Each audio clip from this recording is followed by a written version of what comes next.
That's right. We are officially live. We are officially live after the Miami Dolphins and Jaguars game. We are live. Yes, I'm going to do a post. You probably say, is Football 101 going to do a post game show? Yes, I'm doing a post game show. Post game show right now. Can you believe it? We are live on our special post-game show. Hopefully you can see what I'm doing. I don't know if the video's going or not, but we are live. Yes, the game just ended. The game just ended between the Miami Dolphins and Jaguars. It ended 31 or whatever, but I'm still here. I'm still here. We are right here.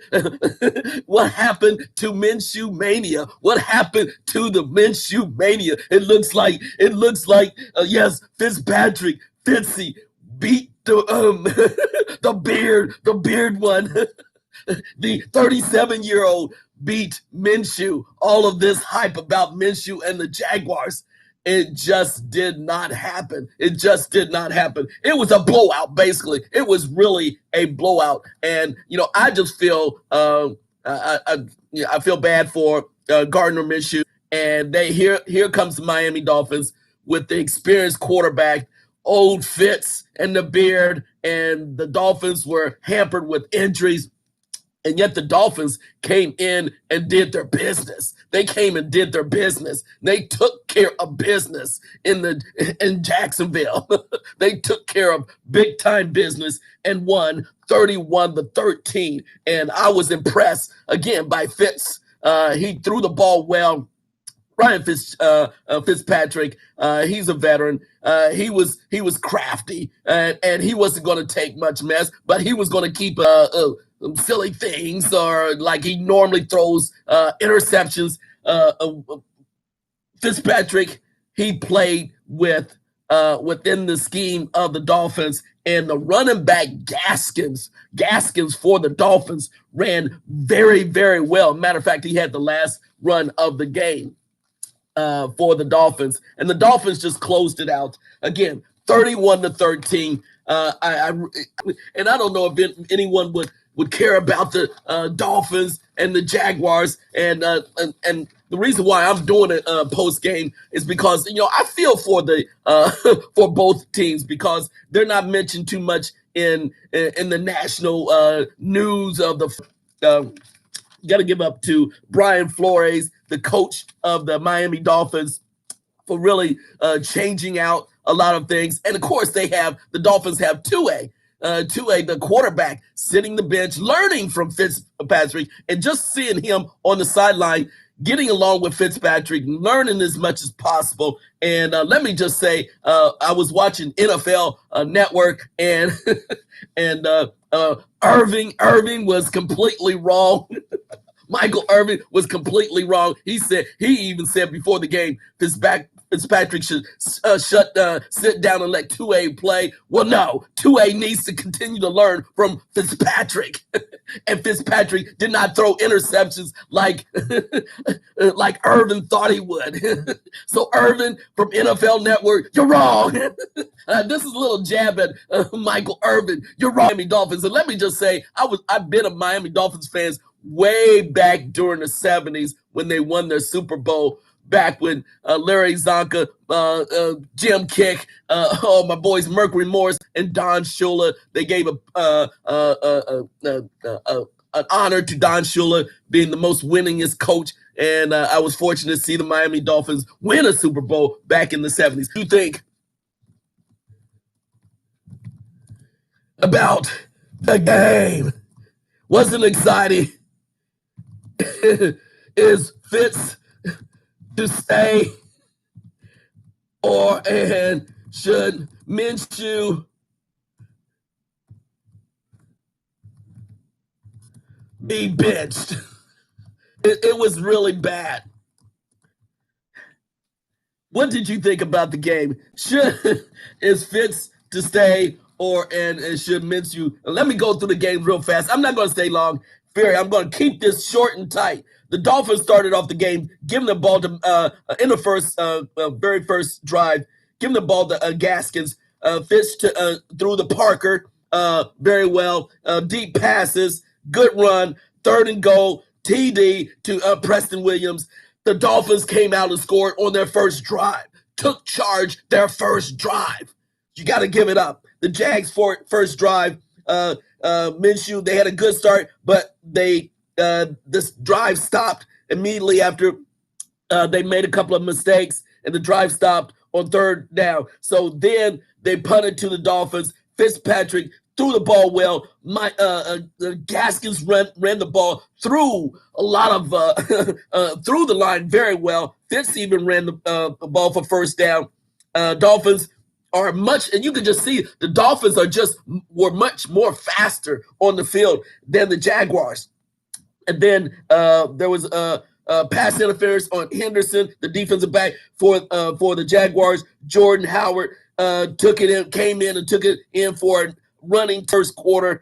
Wow, it was just that fast. It's surprise.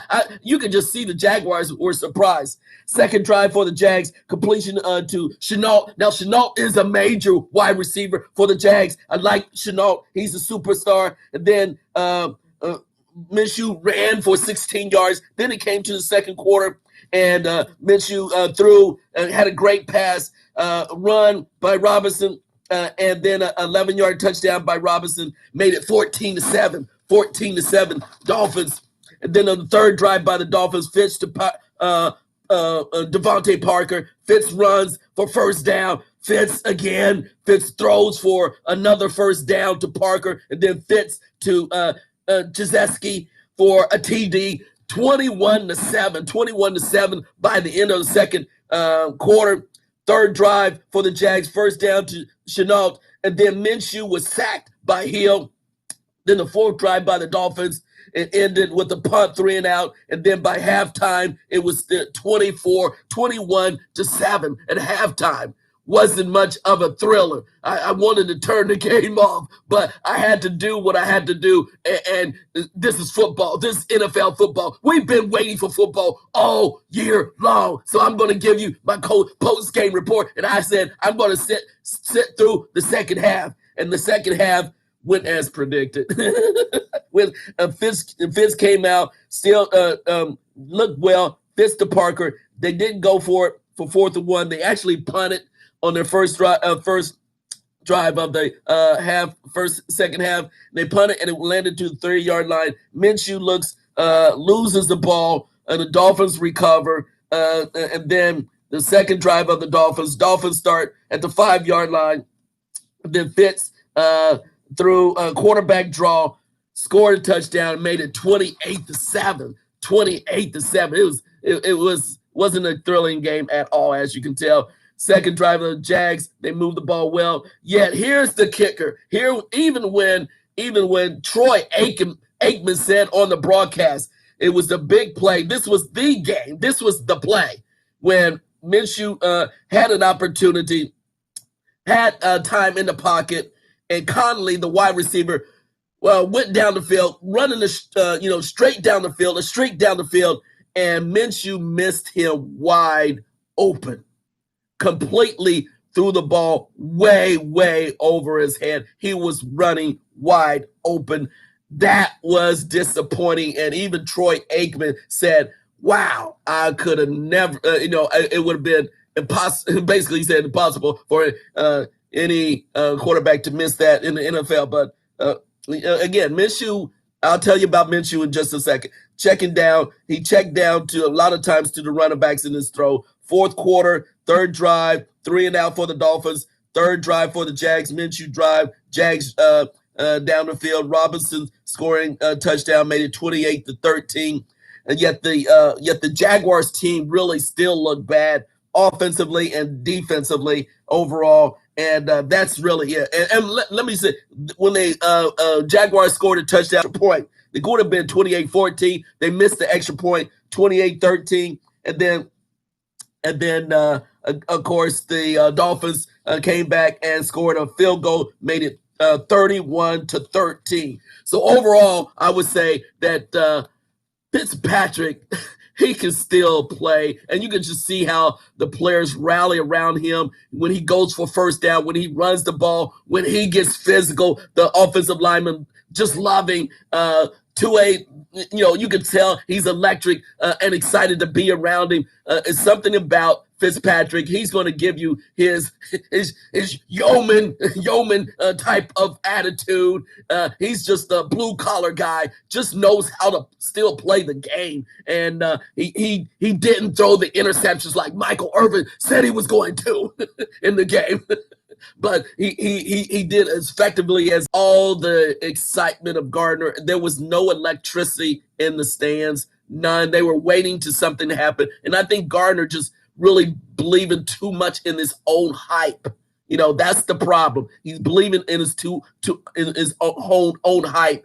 His mechanics are good, not great, good, and yet he does have a flair. But I think all the attention this year is starting to weigh on him, and he just didn't look like the same Gardner Minshew that I've been following for a couple of years, because he was here at in college. He was at University of Washington, but he also spent some time at East Carolina University, and before he left. But I just thought he still is an exciting quarterback.